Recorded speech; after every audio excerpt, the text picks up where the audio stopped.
लगभग 562 princely states थी या देसी रियासत कि भाई India will be divided into India and Pakistan. जो मुस्लिम मेजोरिटी एरिया है वो पाकिस्तान है, जो रेस्ट ऑफ जो बचेगा वो है भारत। और जो ये प्रिंसली स्टेट्स थी, देसी रियासत थी, इनको एक और ऑप्शन दिया गया कि भाई यूर विश कि आप इंडिया का हिस्सा बनो या पाकिस्तान का हिस्सा बनो या स्वतंत्र रहो, दिया गया। आज का जो टॉपिक है, हमें दो एक्सेशन पढ़ने हैं, हैदराबाद और मणिपुर। ठीक है, इनके बारे में आपके सिलेबस में दे रखा है। वो लेजिस्लेटिव असेंबली कई पार्ट में डिवाइडेड थी। कुछ चाहते थे भी भारत के साथ विलय हो, ज्यादातर चाहते थे भारत के साथ विलय ना हो। गुड मॉर्निंग, कैसे हैं? वॉइस क्लियर है? चैप्टर जो हम कर रहे थे भी वो था चैलेंजेस ऑफ नेशन बिल्डिंग। जो लास्ट क्लास थी उसमें क्या पढ़ा है? राष्ट्र निर्माण की चुनौतियां। उसमें हम पहले चैलेंज की बात कर रहे थे कि भी कैसे एक ऐसे यूनाइट देश को बनाया जाए जिसमें हर प्रकार की डाइवर्सिटी अकोमोडेट हो सके। इसी क्रम में हमने इंटीग्रेशन ऑफ प्रिंसली स्टेट पढ़ा था। इंटीग्रेशन ऑफ प्रिंसली स्टेट्स, देसी रियासतों का एकीकरण। हिंदी में भी बोल रहा हूं भी, साथ साथ ध्यान रखना। लगभग 562 प्रिंसली स्टेट्स थी या देसी रियासत। क्लियर है? एक ब्रिटिश इंडिया था जिसपे ब्रिटिश गवर्नमेंट का डायरेक्ट कंट्रोल था। एक प्रिंसली स्टेट्स थी जिन पे ब्रिटिश गवर्नमेंट का इनडायरेक्ट कंट्रोल था, अप्रत्यक्ष नियंत्रण था। उनको कुछ स्वायत्तता, स्वतंत्रता दे रखी थी। उन्हें क्या करना था? कुछ टैक्स ब्रिटिश गवर्नमेंट को पे करना था। ठीक है, अब आजादी के टाइम, फिर से पिछली क्लास का ही रिवाइज करवा रहा हूं। आजादी के टाइम क्या बोला अंग्रेजों ने कि भाई India will be divided into India and Pakistan. जो मुस्लिम मेजोरिटी एरिया है वो पाकिस्तान है, जो रेस्ट ऑफ जो बचेगा वो है भारत। क्लियर है इस बात का? और जो ये प्रिंसली स्टेट्स थी, ये देसी रियासत थी, इनको एक और ऑप्शन दिया गया कि भाई यूर विश कि आप इंडिया का हिस्सा बनो या पाकिस्तान का हिस्सा बनो या स्वतंत्र रहो। क्लियर है? सबसे पहले जो त्रावणकोर के राजा थे उन्होंने अपनी इंडिपेंडेंस डिक्लेयर करी। फिर इसके बाद जो निजाम था हैदराबाद का, उसने करी। फिर भोपाल के नवाब ने अपने आप को स्वतंत्र घोषित करा। अब ऐसी कंडीशंस में ये जो एकीकरण का जो सपना था वो थोड़ा सा खतरे में पड़ गया। उस समय पे गवर्नमेंट की क्या अप्रोच रही? गवर्नमेंट फिर भी इतनी कंडीशन होने के बाद भी गवर्नमेंट ने सभी देसी रियासतों को एक करने की क्यों सोची? इसका कारण सुनिए। सबसे पहले हमने लिख लिया ये क्लास में, ठीक है। ज्यादातर जो देसी रियासत थी उनमें नॉन डेमोक्रेटिक गवर्नेंस थी, अलोकतांत्रिक सरकार। और ना ही वो सरकार उनको कुछ ह्यूमन या डेमोक्रेटिक राइट्स देने को इच्छुक थी। लोकतांत्रिक कोई अधिकार देके खुश नहीं थी लोगों को। हमारा उन लोगों के साथ एक कॉमन पास्ट रहा है। सब ने मिलकर भारत की आजादी के लिए लड़ाई लड़ी, और जब आजाद हो गए तो आज भी उनके ऊपर राजा बिठा दिए। तो लोग खुद भी चाहते थे कि वो भारत का हिस्सा बने। और कुछ तीसरी बात ये थी, पड़ोस में लोकतंत्र है, वहां पे लोगों को अधिकार दिए जा रहे हैं। तो जो देसी रियासतों के नागरिक थे उनके मन में भी इच्छा थी कि हमें भी अधिकार मिले। क्लियर है ये बात? फिर साथ में जो सरदार वल्लभ भाई पटेल, जो उस समय अपने उप प्रधानमंत्री थे और पहले होम मिनिस्टर भी थे, उन्होंने अपनी डिप्लोमेसी का मतलब होता है कूटनीति। कूटनीति का मतलब होता है कि भी जो जिस भाषा में समझे, किसी से हाथ जोड़ने हाथ भी जोड़ लिए, किसी को धमकाना उसको धमका भी दिया, किसी को चेतावनी देनी है उसको चेतावनी दे दी, किसी को कुछ ऑटोनोमी या स्वायत्ता चाहिए उसको स्वायत्ता दे दी। मतलब मनाना है। डिप्लोमेसी एंड स्किलफुल परसुएशन, कुशल अनुनयन।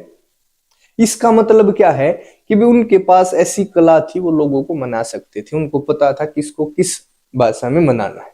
ठीक है, तो हमने देखा आजादी से पहले ही बहुत सारी देसी रियासतों ने इंस्ट्रूमेंट ऑफ एक्सेशन या विलय पत्र पर हस्ताक्षर कर दिए। विलय पत्र पर हस्ताक्षर करने का मतलब था हम भारत के साथ ज्वाइन होना चाहते हैं, भारत के अंदर अपना विलय करते हैं। क्लियर है। एक जूनागढ़ की बात करी थी, जूनागढ़ में एक जनमत संग्रह प्लेबिसाइट करवाया, वहां की जनता ने भारत के पक्ष में मतदान करा और इस प्रकार जूनागढ़ को भी भारत में मिला लिया गया। आज का जो टॉपिक है, हमें दो एक्सेशन पढ़ने हैं, हैदराबाद और मणिपुर। ठीक है, इनके बारे में आपके सिलेबस में दे रखा है। हैदराबाद का जो किंग था या जो शासक था उसको निजाम बोला जाता था। ठीक है, ये one of the richest person of the world था, वर्ल्ड। ये दुनिया के कुछ अमीर लोगों में शामिल था, खुद मुस्लिम था, मोस्टली पॉपुलेशन वाज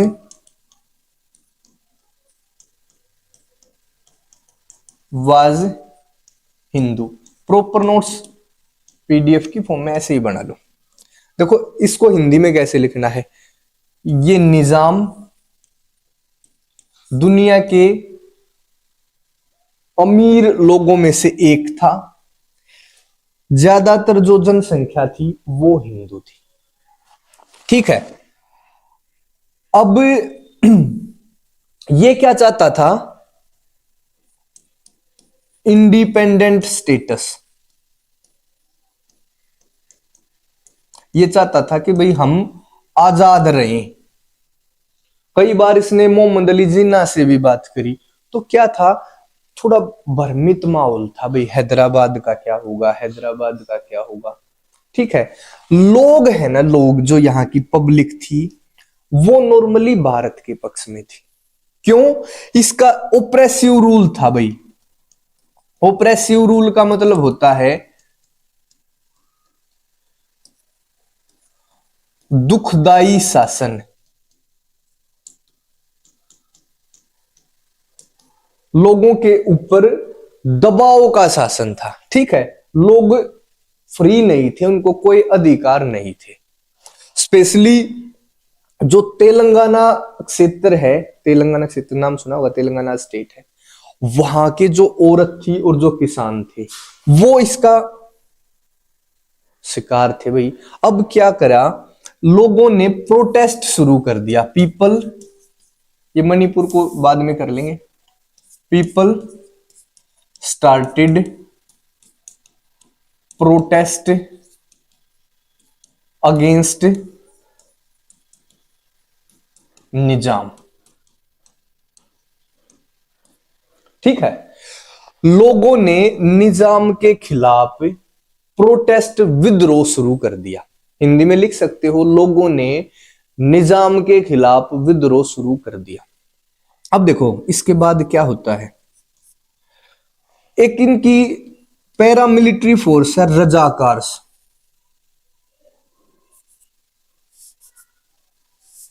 सॉरी, अरे पेन ले लेते हैं एक बार दोबारा से। रजाकार्स, इनको हिंदी में ऐसे लिख लो, जो वर्ड लिखने का होगा उसको मैं लिख भी दूंगा, ऐसा डरने की जरूरत नहीं। ये क्या थे, ज्यादा मुस्लिम थे। इनको बोल दिया कि भाई इस विद्रोह को दबाओ। इन्होंने जो एट्रोसिटी, जो वायलेंस दिखाई ना, एट्रोसिटी का मतलब होता है जो अत्याचार करे, जो हिंसा की, उसके कारण Indian army had to interfere. भारतीय जो सेना थी ना उसको इंटरफेयर करना पड़ा। समझो, इन्होंने यहां पे प्रोटेस्ट कर दिया, विद्रोह करे, राजा ने रजाकार्स को परमिशन दे दी कि भाई इसको रोको। इन्होंने ये नहीं देखा भाई आगे महिला है, बच्चा है, बूढ़ा है, इनकी जो हिंसा है उसका कोई अंत नहीं, इतने अत्याचार करे। तो भारत सरकार ने इंटरफेयर करा कि भाई ये क्या हो रहा है। और लास्ट में जो निजाम है ना, ये निजाम, इसको गिरफ्तार करा गया, इसने सरेंडर कर दिया। और लास्ट में अगर हम ईयर की बात करें तो सितंबर 1948 में इसको इसका एक्सेशन कर लिया गया। ठीक है, विलय पत्र पर साइन करवा दिए गए, इसको प्रेशराइज करके फिर निजाम को। ये है हैदराबाद। सिंपल है, एक बार फिर से सुन लें। देखिए कितनी बार हो जाती हैं चीजें। अगर अब भी प्रॉब्लम है तो क्या बोलूं फिर। हैदराबाद, हैदराबाद का जो शासक है उसको निजाम बोला जाता है। ये दुनिया के अमीर लोगों में से एक था। ठीक है, जो ज्यादातर जनसंख्या थी वो हिंदू थी। ये अपने लिए एक स्वतंत्र राज्य चाहता था, इंडिपेंडेंट स्टेटस चाहता था। इसका जो शासन था वो ओप्रेसिव था, लोगों पे अत्याचारी शासन था, लोगों को कोई अधिकार नहीं था। ज्यादातर जो यहां पे लिख भी सकते हो, तेलंगाना जो रीजन है वहां के जो किसान थे, TELENGANA, तेलंगाना, इसको ऐसे लिखेंगे। यहाँ के जो किसान थे, महिलाएं थी, वो और भी इससे प्रभावित थी, इस दुखदाई शासन से, जिसके परिणाम स्वरूप लोगों ने प्रोटेस्ट करा निजाम के खिलाफ। निजाम की एक मिलिट्री फोर्स थी जिसमें जिसको रजाकार बोला जाता था, जिनको जो उसमें शामिल थे। राजा ने इनको बोल दिया कि भी इस प्रोटेस्ट को रोको। इन्होंने बड़े अत्याचार करे, हिंसा करी, इरिस्पेक्टिव ऑफ कि वो महिला है, बच्चा है, बूढ़ा है, जवान है, सबको एक। फिर भारतीय सेना ने इंटरफेयर करा, फिर इसने सरेंडर कर दिया और सितंबर 1948 में हैदराबाद को भारत का एक अभिन्न हिस्सा बना दिया गया। क्लियर है भाई, हैदराबाद ध्यान रह जाएगा। अब फिर ऐसे ही मणिपुर को भी कर लें। मणिपुर, अब मणिपुर के बारे में ध्यान रखें। मणिपुर है अपने देश में, इसको तो पता होगा। इसका जो महाराज था, ये एक यहां पे जो ये देसी रियासत है, इसका जो रूलर था उसको महाराज की उपाधि दी गई थी। ये था भाई बोध चंद्र। ठीक है, और इसने इंस्ट्रूमेंट ऑफ एक्सेशन पर साइन कर रखे थे। Signed instrument of accession before independence. इसने आजादी से पहले ही विलय पत्र पर साइन कर रखे थे। हिंदी लिख लेना साथ साथ में भाई, रिक्वेस्ट है, ये मत बोलना हिंदी नहीं लिखी जा रही। मैं हिंदी बोल रहा हूं, एग्जैक्ट जो लिखना है। ऑनलाइन का यही तो फायदा है, वीडियो को रोक लो अगर लाइन पीछे आगे होगी तो। ठीक है भाई, इन्होंने आजादी से पहले ही विलय पत्र पर साइन कर दिए थे। ऑन द कंडीशन दैट, किस शर्त पर, एक शर्त थी, internal autonomy of Manipur would be maintained.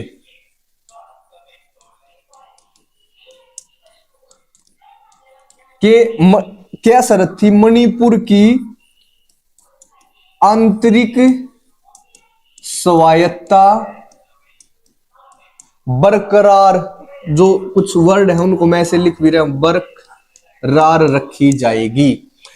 इस राजा ने विलय पत्र पर आजादी से पहले ही साइन कर दिए थे। किस शर्त पर?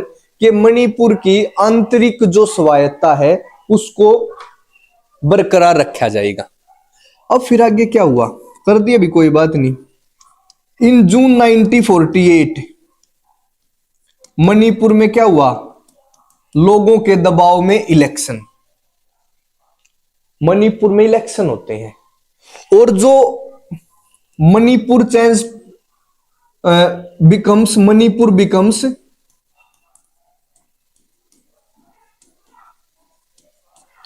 Constitutional monarchy. ध्यान दो भाई क्या हुआ है।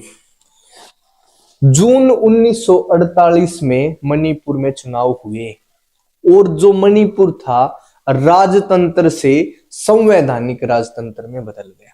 राजतंत्र था, राजा लिख रखा है। जून 1948 में इलेक्शन हुए और मणिपुर राजतंत्र से संवैधानिक राजतंत्र में बदल गया। सिंपल सी बात है। अब जो लोगों के दबाव में इलेक्शन हुए थे, it was first election in India on the, ये वैसे ही एक फैक्ट है, basis of universal adult franchise. इसको बोलते हैं हिंदी में सार्वभौमिक वयस्क मताधिकार। मतलब कोई भी मताधिकार, इसका मतलब क्या है, कोई भी 18 साल से ऊपर का कोई भी है, चाहे किसी कास्ट का, किसी धर्म का, किसी जाति का, मेल फीमेल कोई भी, उसको वोट का अधिकार है। हमने इसको अपनाया था। पर सबसे पहले इलेक्शन, भारत में इलेक्शन कब हुआ था पहला? 1951 में और 52 में। उससे पहले जून 1948 में मणिपुर में हुआ और लोगों के दबाव में, जिससे मणिपुर संवैधानिक राजतंत्र में बदल गया। और ये पहला इलेक्शन था जो यूनिवर्सल एडल्ट फ्रेंचाइज, सार्वभौमिक वयस्क मताधिकार के आधार पर हुआ था। नेक्स्ट पेज ले लेना। ठीक है। अब जो इलेक्टेड लेजिस्लेटिव असेंबली थी, जो चुनी हुई विधायिका थी, भाई संसद चुनी गई, पार्लियामेंट लगा लो, पार्लियामेंट की बैठक हुई। पहले राजा के हाथ में थे साइन करना, उसने कर दिया था इंस्ट्रूमेंट ऑफ एक्सेशन पे। अब राजा उतना पावरफुल नहीं रहा, अब संसद इंपॉर्टेंट होगी, तो राजा के हाथ में था, तब तो साइन कर दिए थे। अब जब राजा ही नहीं रहा तो फिर तो संसद बनी, लेजिस्लेटिव असेंबली बनी। उसमें वो लेजिस्लेटिव असेंबली कई पार्ट में डिवाइडेड थी। कुछ चाहते थे वे भारत के साथ विलय हो, ज्यादातर चाहते थे भारत के साथ विलय ना हो। तो अब समस्या होगी। अब राजा बोला कि जी, भारत को उसने बताया कि जी ऐसे ऐसे हमारी जो संसद है वो नहीं चाहती हम भारत का हिस्सा बने। फिर उसको दिल्ली बुला लिया गया, बोध चंद्र को, कि जी साइन कर दो। वो बोला जी ऐसे तो लोगों के साथ धोखा होगा। फिर बोले साइन तो करने पड़ेंगे। फिर उसने प्रेसराइज करके उसको जैसे भी मना के, वो स्किलफुल परसुएशन वाली बात, सरदार वल्लभ भाई पटेल वाली बात, उन्होंने साइन करवा लिए और इस प्रकार से मणिपुर भारत का एक हिस्सा बन गया। बट मणिपुर में आज भी कई बार विद्रोह हो जाते हैं, वो उसी का रिजल्ट है, क्योंकि लोग, जो चुने हुए लोग थे, वो उस समय भी खुश नहीं थे भारत का हिस्सा बन के। अब देखिए यहां पे जो लेजिस्लेटिव असेंबली थी, इसको ये भी चुनी हुई विधान पालिका लिख लो, विधान सभा लिख लो, चुनी हुई संसद लिख लो, ठीक है। Was not agree to become part of India. चुनी हुई विधानसभा एग्री नहीं थी। बट उसके बाद भी देखिए, यह संवैधानिक राजतंत्र, मतलब संविधान है और राजतंत्र भी है। संवैधानिक राजतंत्र का मतलब क्या होता है? शासन तो देश के संविधान के हिसाब से चलेगा, पर साइन राजा के होंगे। जैसे आज अपने देश में राष्ट्रपति को देखो, कानून कौन बनाता है? संसद। पर लास्ट में साइन किसके होते हैं? राष्ट्रपति के। साइन राष्ट्रपति के होने के बाद ही वो कानून बनेगा। राष्ट्रपति के पास कानून बनाने की पावर नहीं है, बट साइन उसके चलेंगे। तो ऐसे ही मणिपुर में भी क्या था? कानून बनाएगी लेजिस्लेटिव असेंबली, बट उस पर साइन किसके चलेंगे? मेन साइन किसके होंगे? राजा के। क्लियर है ये बात? तो राजा को बुलाया सितंबर 1949 में कि भाई आ जाओ भारत में। भारत में उसको बुलाया गया। The king signed the instrument of accession. ठीक है भाई, संसद नहीं चाहती भारत का हिस्सा बनना, और हमें तो ये पता था साइन तो राजा के चलेंगे। संसद से हमें क्या मतलब था? राजा को बुलाया जी, डिनर पे आओ। वहां पे सरदार वल्लभ भाई पटेल ऐसे चद्दर डाल के गले से बैठे हैं। आओ राजा जी, नमस्कार सरदार जी, भाई कागज लेकर आओ। कागज लेके आगे ये लो जी। किस चीज के कागज? वो छोटी सी बात थी, वो मणिपुर को अपने देश में मिला लेंगे। तो बोला जी जो हमारी संसद है वो तो खुश नहीं है। अरे संसद का क्या करना है भाई, साइन तो तुम्हारे चलेंगे। राजा बोला कि जी लोगों की जो इच्छा उसका सम्मान नहीं होगा। जो हमारी इच्छा का सम्मान, और वल्लभ भाई पटेल थे लौह पुरुष, जो मेरी इच्छा उसका सम्मान भी तो होना चाहिए। तो वो चंद्र बोले जी देखो गलत है। अरे गलत गुलत कुछ नहीं होता, कलयुग है ये, इंपॉर्टेंट है भारत में मिलाना। कर दो साइन, करो भाई जल्दी साइन। तो बोध चंद्र ने कर दिए साइन। उसके बाद क्या हुआ? भारत का हिस्सा बन गया सितंबर 1949 में। बट आज तक भी जो वहां पे ये हमने रचा है सारा सब कुछ, उसके परिणाम आज भी दिखते हैं लोगों में, एंगर के रूप में, रिसेंटमेंट के रूप में। बट फिर भी don't worry be happy sir वाली बात है, एक सर है हमारे, तो डोंट वरी बी हैप्पी, और खुशी मनाओ कि मणिपुर भारत का एक हिस्सा है। ठीक है, इसके बाद next class will be the final class of this chapter, और उसके बाद ये चैप्टर खत्म हो जाएगा। ठीक है, थैंक यू, बाय।